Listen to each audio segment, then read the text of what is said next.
Salut tout le monde, Actu Matos.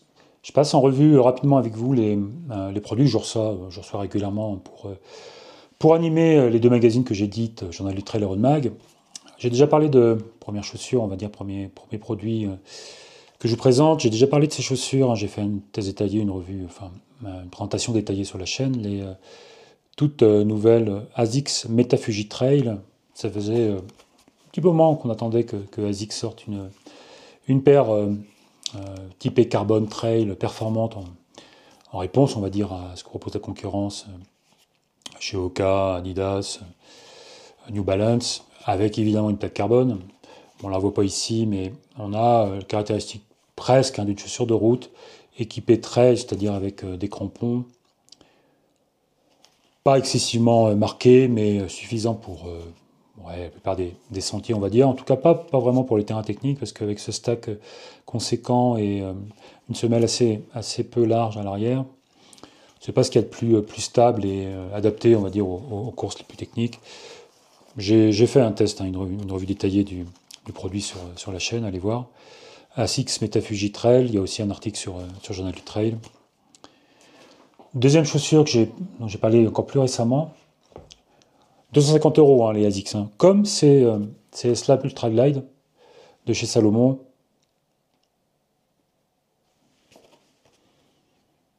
Alors là, on a ce qui se fait de mieux chez Salomon, hein, avec en particulier, alors une semelle un peu particulière, hein, c'est du Contagrip, mais vous voyez, c'est un petit peu ondulé. Alors j'ai aussi fait une présentation sur la chaîne, hein, j'en parle longuement, allez voir la vidéo. Ici, on a deux mousses intégrées sur cette chaussure. On a le EVA classique, alors ce que la marque appelle l'énergie foam. Ici, là, ce qu'on trouve aussi sur la S-Lab Pulsar et sur la S-Lab Genesis, mais on a en plus, on peut vraiment le distinguer ici à l'arrière, une mousse plus typée route, en équivalent P-Bar, enfin de l'EVA super critique, qu'on trouve aussi sur la S-Lab Phantasme. C'est une grosse chaussure, pas si lourde, hein, elle fait tout juste moins de 300 grammes. Alors vu la taille de la semelle, c'est quand même un bel exploit. On peut dire aussi qu'on cible des coureurs dont le poids n'est pas une priorité, mais plutôt le confort et l'amorti. C'est une super chaussure pour ça. J'ai aussi écrit un article sur Journal du Trail, je donne mon avis sur la chaussure. En résumé, hein, moi j'aime beaucoup cette chaussure, très amortie, très confortable et finalement pas si lourde que ça vu la taille de la semelle. Allez voir ce que j'en dis sur la vidéo. Ouais, avec un petit bémol quand même sur le maintien, on va dire, mais globalement une bonne chaussure de trail. Trop cher probablement, mais voilà, on parle de S-Lab, donc un peu le maximum du savoir-faire de la marque en trail. S-Lab Ultra Glide. Alors, j'ai eu des commentaires à ce sujet, je fais des tests, des produits un peu haut de gamme, on va dire, ou de ce qui se fait de mieux aujourd'hui en 2024, ou en tout cas aujourd'hui en 2024, mais on s'est dit que c'est bien de parler de ça, mais c'est intéressant aussi de parler des chaussures plus entrée de gamme et moins chères. Et justement, je me suis procuré une paire de nouvelles Salomon.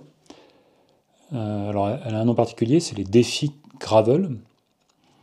Défi, je ne sais pas ce qu'on peut vraiment défier avec ce genre de chaussures, mais en tout cas Gravel, dans la mode de ce qui se passe dans le vélo, des vélos, oui, des vélos un peu mixte route piste. Historiquement, on disait aussi road to trail. On sort de chez soi, on veut courir, on court souvent aussi sur la route, et puis on va se retrouver sur un sentier à un moment, et on a des chaussures avec une semelle un peu de compromis, on va dire, cramponnée mais pas trop. Et à un prix assez modéré, parce que c'est 140 € neuf, on parle d'une Salomon, bon voilà, qui intègre ce qu'on fait aujourd'hui en trail, on va dire, sur la mousse, la fameuse Energy Foam dont j'ai parlé juste avant. C'est de l'EVA, mais qui n'est pas ce qu'on dit super critique ou expansé, c'est l'EVA moulé compressé.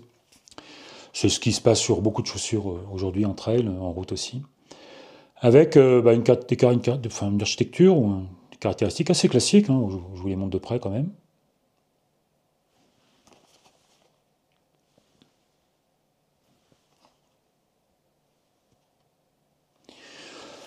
Une tige, je pourrais dire un mèche, mais rien d'extraordinaire. Alors, il y a des protections quand même assez, une sorte de TPU ou un plastique équivalent qui longe toute la chaussure pour la protéger sur les côtés.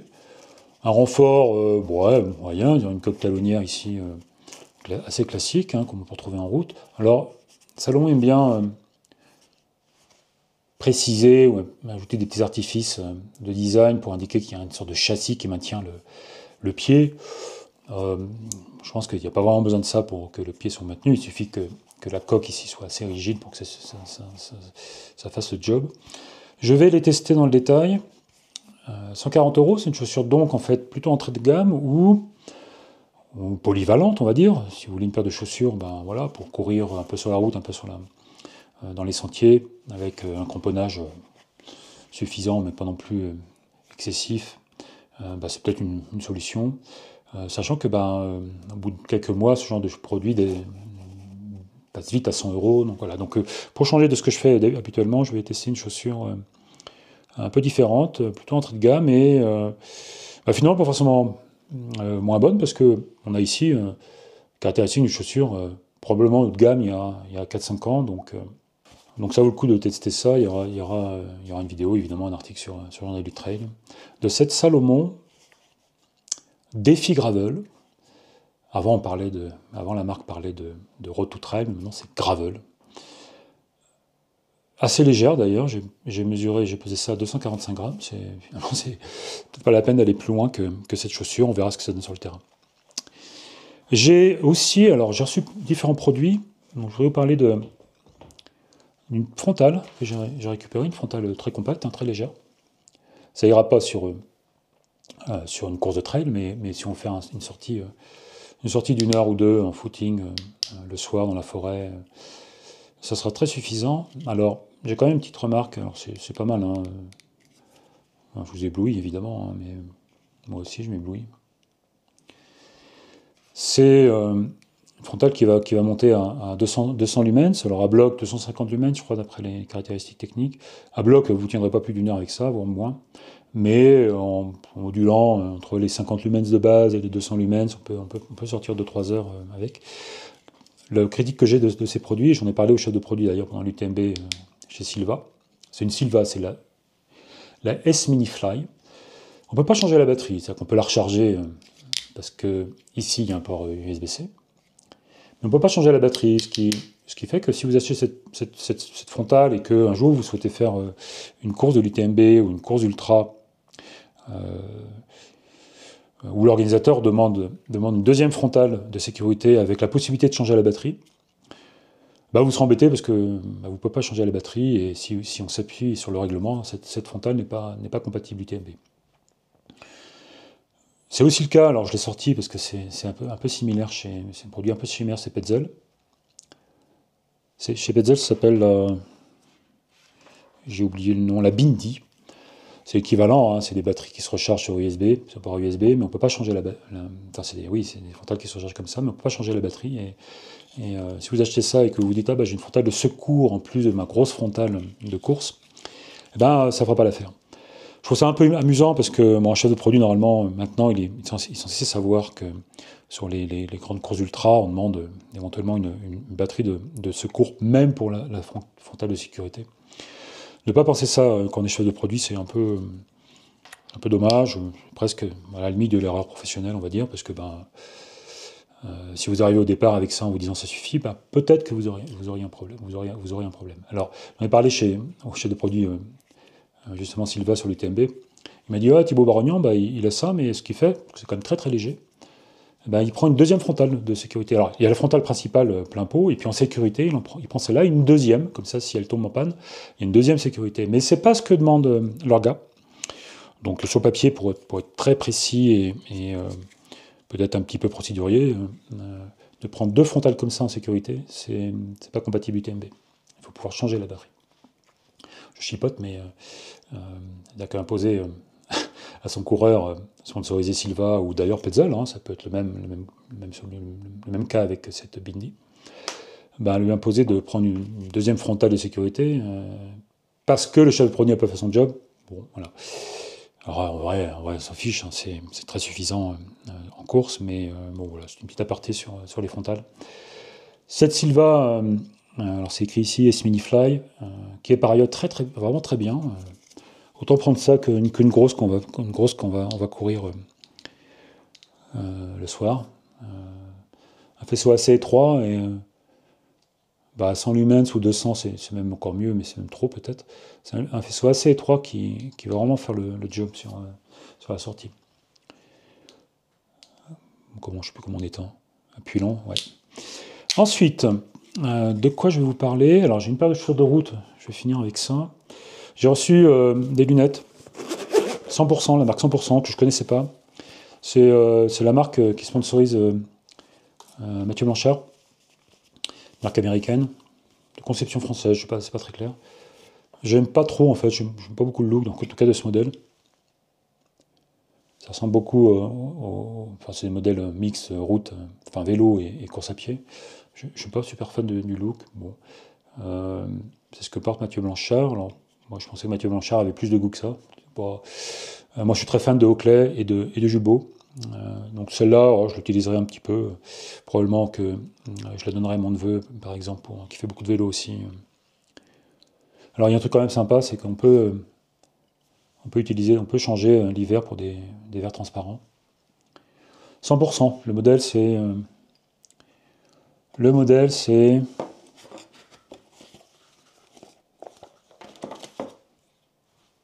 bah je sais pas. Ouais, je le mettrai en description.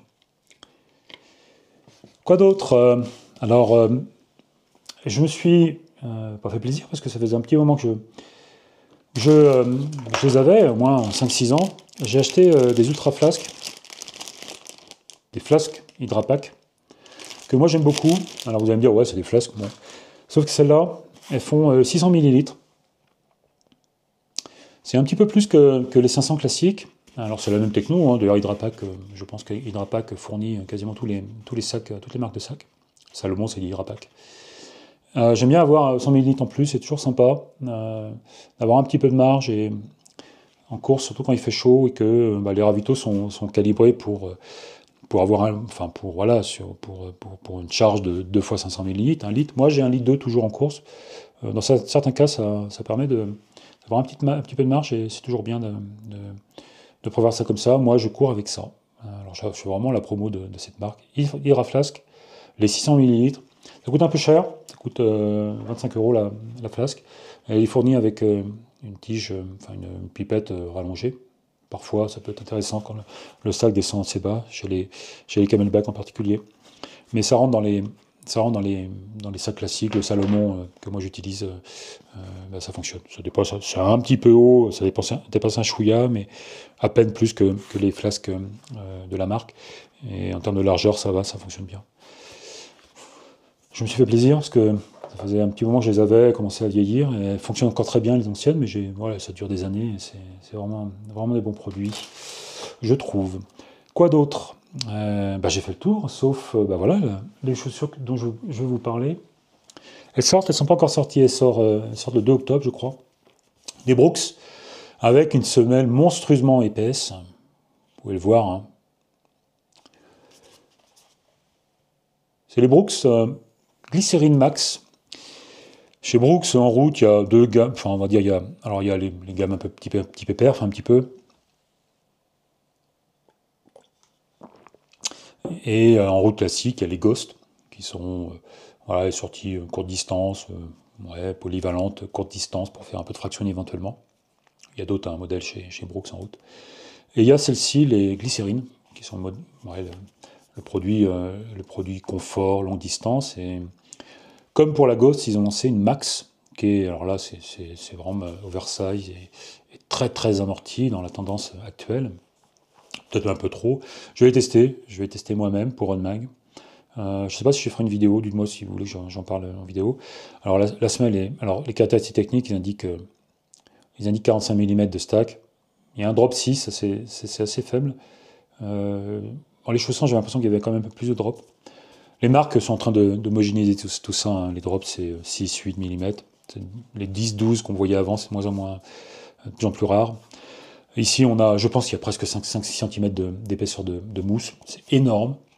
D'ailleurs, en fait, attention, parce que dans les règlements de marathon ou de course officielle sur route, c'est 40 mm maximum.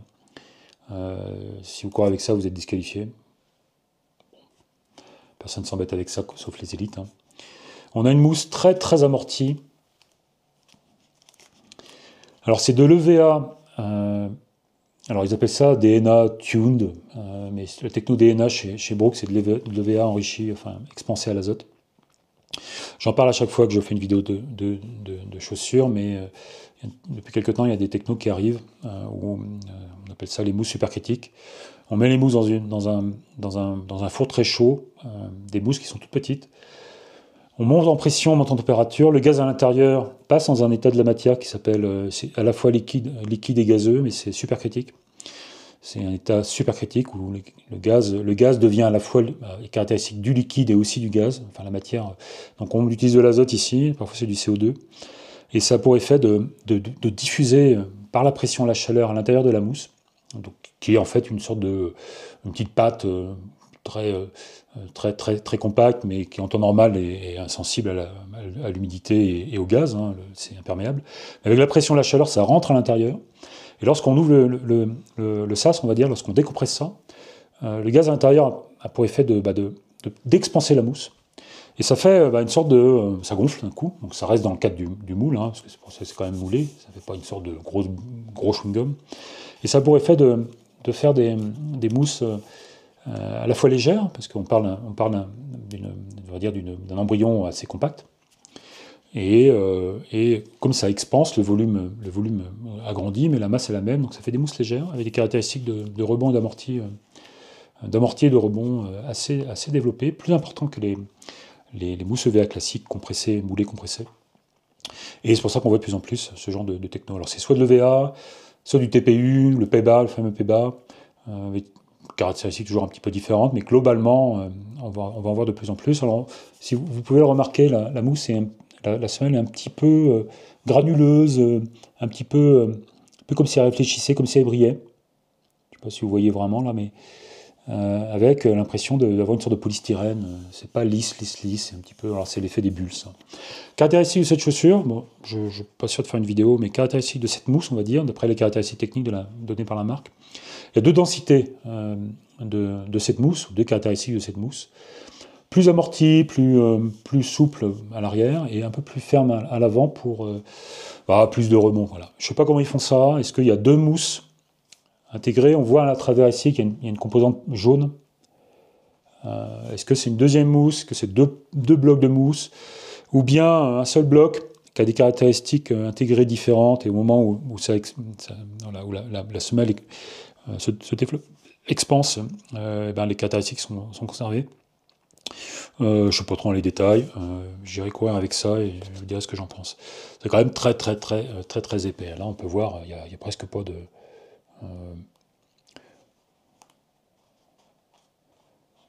presque pas de profondeur, on a, je pense au moins 5-6 cm. 10-45 mm, à mon avis, c'est pour pas faire peur aux gens. Voilà, on va voir ce que ça va donner. Alors, type caractéristique aussi, quand même, on pourrait presque faire du gravel avec ça, hein. Vous voyez que c'est un petit peu cramponné, mais avec des bandes qui laissent apparaître la mousse dessous, donc une sorte de potentiel d'accroche dans la terre qui n'est pas forcément négligeable. Potentiellement, en fait, on peut courir sur les sentiers avec des chaussures de route. Hein. À l'époque de la Saint-Élion ou avant sur les Templiers, on courait avec des chaussures de route. Hein. Voilà, donc j'ai fait le tour des produits. C'était un peu long, je vois quoi, 19 minutes, c'est peut-être un peu trop long pour de l'actu. Il y aura des vidéos, regardez dans la description de la vidéo, dans le descriptif, je mettrai des liens sur les produits. N'hésitez pas à mettre vos commentaires, à poser vos questions. Et puis, comme d'habitude, hein, si ce n'est pas déjà le cas, activez la cloche. Et puis à la prochaine. Allez, ciao.